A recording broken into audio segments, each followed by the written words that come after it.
हाय प्रियो, सबको जय मसीह। Praise the Lord, God bless you.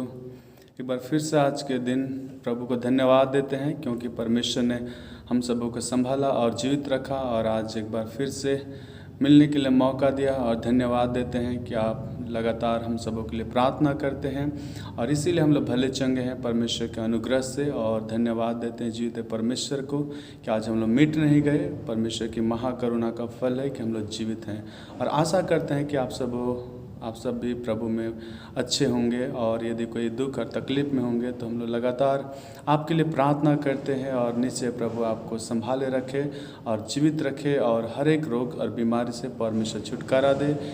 या कोई भी मुसीबत हो परमेश्वर उनसे आपको आज़ाद करे। सो प्रभु का धन्यवाद देते हैं। एक बार फिर से आइए हम लोग परमेश्वर के वचन में जाएंगे और एक बार फिर से आज धन्य कहते हैं परमेश्वर को कि आज फिर से मौका दिया आप सबों के साथ एक अच्छा संगति रख सके। सो आइए हम लोग वचन में जाने से पहले हम लोग छोटी दुआ करेंगे। धन्यवाद पिता परमेश्वर आज के सुंदर घड़ी के लिए धन्यवाद प्रभु जी। और हम लोग जब एक बार फिर से प्रभु जी सोशल मीडिया के द्वारा जब एक दूसरे के साथ मिल पाते हैं प्रभु जी, और प्रभु जी हम प्रार्थना करते हैं जितने भी प्रभु जी तेरे उपस्थिति में लोग इस समय पाए जाते हैं प्रभु, और प्रभु जी उन्हें तो सहायता कर सुरक्षा दे, हर तरह से तेरे उपस्थिति से भर दे। तो उनसे बातचीत कर प्रभु। यदि कोई बीमार या तकलीफ में है प्रभु तो वह इसी घड़ी तेरे सामर्थ्य नाम से वह चंगे किए जाए मेरे परमेश्वर यहोवा। और प्रभु जी तेरे प्रियजनों के लिए प्रभु जी जो आज बड़े कठिनाई के साथ तेरी सेवा में लगे हैं प्रभु जी, एक एक दास दासी प्रभु, एक एक प्रॉफिट्स प्रभु, एवेंजलिस्ट प्रभु, एक एक प्रभु जी मिशनरीज प्रभु, आज हर जगह प्रभु जो तेरे सेवा को प्रभु, तेरे गॉस्पेल को, तेरे सुसमाचार को प्रभु जी हर जगह फैलाने में वो प्रभु जी तो सहायता करा प्रभु, ताकि तेरे नाम में प्रभु लोग बचाए जाए मेरे परमेश्वर यहोवा। इसके लिए प्रभु जी जितने भी लोग कठिनाई के साथ प्रभु जी आगे बढ़ रहे तो उन्हें सामर्थ्य दे प्रभु, अपनी आत्मा की भरपूरी दे प्रभु, और भी पवित्र आत्मा का अभिषेक दे प्रभु जी। और ये कठिन और अंतिम दिनों में प्रभु जी तो अपने लोगों को तैयार कर प्रभु और तेरे महिमा में इस्तेमाल कर प्रभु जी। धन्यवाद देते हैं प्रभु जी आज जितने भी हम सबके साथ जब एक साथ प्रार्थना में जुड़ पाए हैं प्रभु जी, उन सारे जनों को भी हम तेरे हाथों में सौंपते हैं प्रभु जी। हे पिता परमेश्वर उनसे तो बातचीत कर प्रभु जी, और इसी घड़ी प्रभु चाहे कोई भी दिक्कत परेशानी में क्यों ना हो तो उसे बाहर निकाल मेरे परमेश्वर पिता। हाँ प्रभु, शैतान के बंधन से छुड़ा प्रभु जी, हर एक रोग और बीमारी से चंगाई दे प्रभु, हर एक कर्ज और मुसीबत से तू उसे बाहर निकाल मेरे परमेश्वर यहोवा। तुझे धन्यवाद देते हैं प्रभु जी, प्रार्थना सुना है, उत्तर दिया, धन्यवाद प्रभु जी। हाँ पिता, जब थोड़े समय वचन कर आगे बढ़ते हैं प्रभु सहायता कर, बातचीत कर प्रभु जी, और तो अपने अभिषेक और आशीष से भर दे पिता। सारी महिमा तुझको देते, शुरू से लेकर आखिर तक अगुवाई कर, प्रार्थना यीशु मसीह के नाम में, आमेन आमेन। थैंक यू, धन्यवाद देते हैं परमेश्वर को। और आइए एक बार फिर से मैं एक वचन पढ़ना चाहूँगा आप सबके लिए, और ये अद्भुत बातें हैं। सो जैसा कि यीशु मसीह के जीवन में जो परीक्षाएं हुई, और हम लोग देखते हैं कि मत्ती रचित सुसमाचार 4 अध्याय में, और मरकुस पहला अध्याय उसका 12 से 13 में, और लूका रचित सुसमाचार 4 अध्याय में भी जो हम लोग देखते हैं कि यीशु मसीह का जब परीक्षा होती है और उनको कितना कठिनाई के साथ सहना पड़ा, और वह परीक्षा में इसलिए परीक्षाएं जब हुए तो वह विजय इसलिए हो पाए क्योंकि वह परमेश्वर उनके साथ रहा, और वह परमेश्वर के वचन के साथ बना रहा, और वह परमेश्वर ने उसे जयवंत किया। आज जब हम परमेश्वर के साथ बने रहेंगे, परमेश्वर के आत्मा के साथ बने रहेंगे, वचन के साथ बने रहेंगे, चाहे कोई भी कठिनाई क्यों ना होंगे मेरे प्रियो, आपको परमेश्वर जयवंत करेगा और आप निश्चय विजय होते चले जाएंगे। सो धन्यवाद देते हैं परमेश्वर को। और यीशु मसीह ने यहाँ विजय पाया है। खुद शैतान जो इब्लिस है वो खुद यीशु मसीह का परीक्षा करने के लिए आया और उसे चाहा कि उसे मैं हरा दूँ, लेकिन यीशु मसीह जो परमेश्वर है वह शैतान को पहले ही से हरा दिया है, और यीशु मसीह ने जयवंत हुआ इस जगह वचन के द्वारा। और जैसा वचन में कई ऐसे परीक्षाएं में यीशु मसीह को परखा, लेकिन यीशु मसीह ने वचन के साथ खड़ा रहा और वचन के द्वारा उसे डांटा और उसे हराया।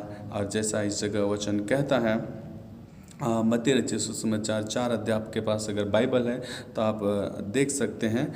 और उसका मैं 4 पद से पढ़ना मांगूंगा, 3 पद से, जैसा वचन कहता है। तब परखने वाले ने पास आकर उससे कहा, यदि तू परमेश्वर का पुत्र है तो कह दे कि ये पत्थर रोटियां बन जाए।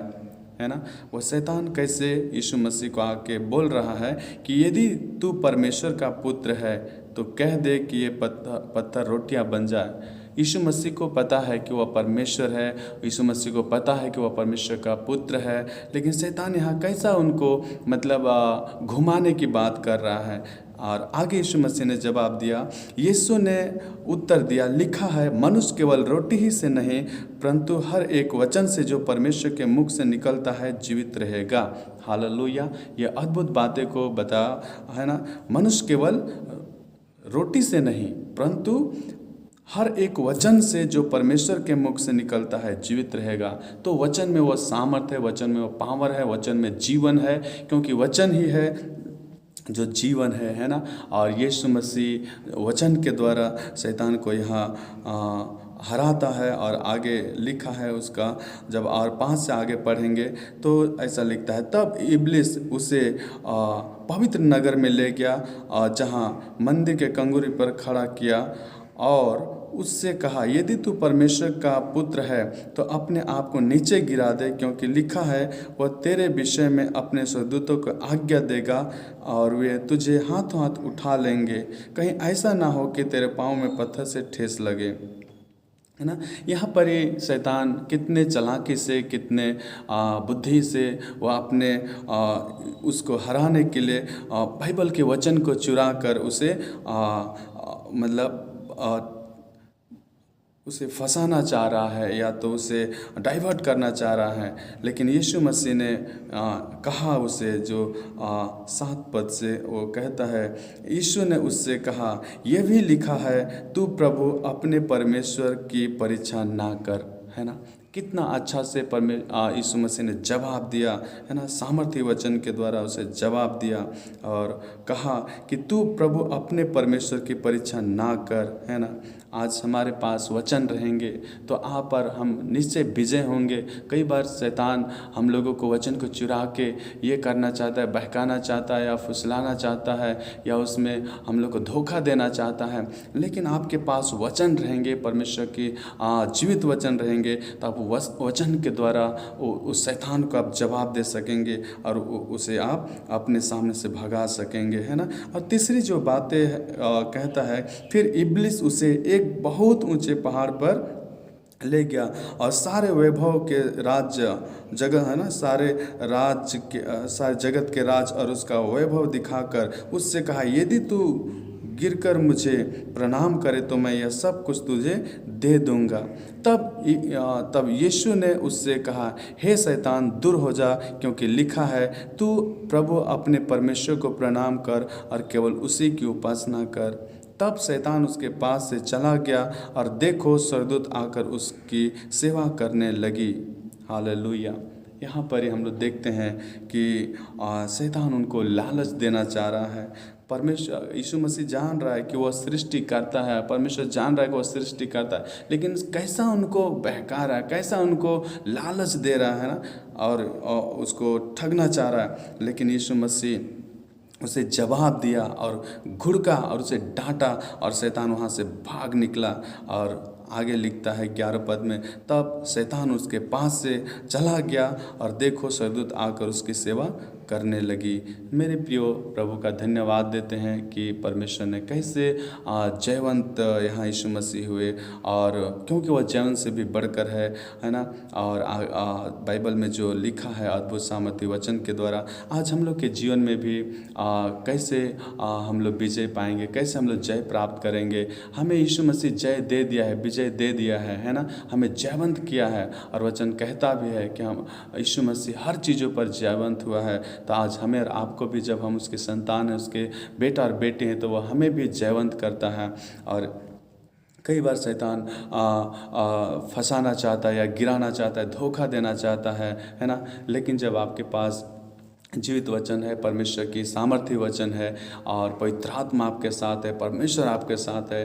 तो मेरे प्रियो, आप कभी धोखा नहीं खाएंगे, क्योंकि यीशु मसीह आपको संभालेंगे, वचन संभालेंगे, पवित्र आत्मा संभालेंगे और आपको सामर्थ्य देंगे और आप आगे बढ़ पाएंगे, है ना। सो प्रभु आपको बहुत बहुत आशीष दे इस वचन के द्वारा, और निरंतर आप लगातार प्रार्थना करें और हम सबों के लिए भी प्रार्थना करें, और इसी तरह हमेशा सपोर्ट करते रहे ताकि हमारा परमेश्वर को महिमा दे पाए और प्रभु का राज बढ़े और प्रभु की जय जयकार होने पाए। और हम लोग फिर से नेक्स्ट ब्लॉग में फिर से हम लोग मिलेंगे। सो आपको ये वीडियो पसंद आती है ये तो आप ज़रूर एक दूसरे को शेयर करें और प्रभु को महिमा दें, ताकि और लोगों तक जाए ये वचन और प्रभु में वह और भी आनंदित हो और बचाया जाए और प्रभु को महिमा करने पाए। सो प्रभु का धन्यवाद हो, और आप सबों को एक बार फिर से बहुत बहुत धन्यवाद देते हैं परमेश्वर में, क्योंकि लगातार आप हम सबों के लिए प्रार्थना करते हैं, है ना। दिन रात सुबह शाम हर समय जैसा आपको टाइम मिलता है उसी तरह आज हम लोग भी कोशिश करते हैं कि आप सबों के लिए प्रार्थना करें और प्रभु में हम लोग एक साथ बने रहे। सो प्रभु इस वचन के द्वारा बहुत बहुत आशीष दे, और हम लोग फिर से नेक्स्ट ब्लॉग में फिर से जल्दी मिलेंगे। सो प्रभु का धन्यवाद। Thank you. God bless you.